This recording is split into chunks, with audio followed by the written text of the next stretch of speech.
যে লাহে লাহে মানুহে জুবিনৰ স্মৃতি কেনেকৈ জীয়াই ৰাখিম, সংগীত কেনেকৈ জীয়াই ৰাখিম, তেওঁৰ অৱদানসমূহক কেনেকৈ জীয়াই ৰাখিম, মানুহে তাৰ বিষয়ে আলোচনা কৰিব।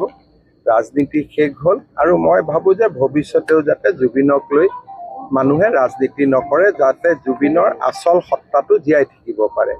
কাৰণ মই নিজে অনুভৱ কৰোঁ, যিমান মানুহে জুবিন ক্ষেত্ৰত আহি ৰাজনীতি কৰিলে, সাধাৰণ মানুহক কোৱা নাই, যিসকলে ইয়াত বেছিকৈ আহি ৰাজনীতি কৰি আছিল, জীয়াই থকা দিনত তেওঁলোকে জুবিন গাৰ্গক সদায় সমালোচনাই কৰিছিল।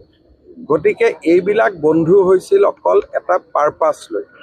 কিন্তু আমাৰ কাৰণে জুবিন অতীততো আছিল, বৰ্তমানো আছে, ভৱিষ্যতেও আমাৰ কাৰণে তেনেকৈ থাকিব, যেনেকৈ আমি জুবিনক পাইছিলোঁ। নিৰ্বাচনৰ পিছত তেওঁলোক অহা নাই, চব অহা নাহাটোত মই কোৱা নাই, কিন্তু যিটো নিৰ্বাচনৰ পুলিং বুথত জুবিন গাৰ্গৰ ফটো লগাই দিয়া, পাৰ্টি অফিচত জুবিন গাৰ্গৰ ফটো লগাই দিয়া, এইবিলাক মানুহে নিবিচাৰে। কাৰণ মানুহে শিল্পীক সদায় অৰাজনৈতিক হৈ থকাটোৱে বিচাৰে। আপুনি যদি এটা কেন্দ্ৰত ভোট দিব গৈছে, বিজেপিয়ে পদুম ফুল লৈ বহি আছে, কংগ্ৰেছে হাতৰ ছবিৰ পৰিৱৰ্তে যদি জুবিন গাৰ্গৰ ফটোখন লৈ বহি থাকে, মানুহৰ খং উঠিবনে নাই?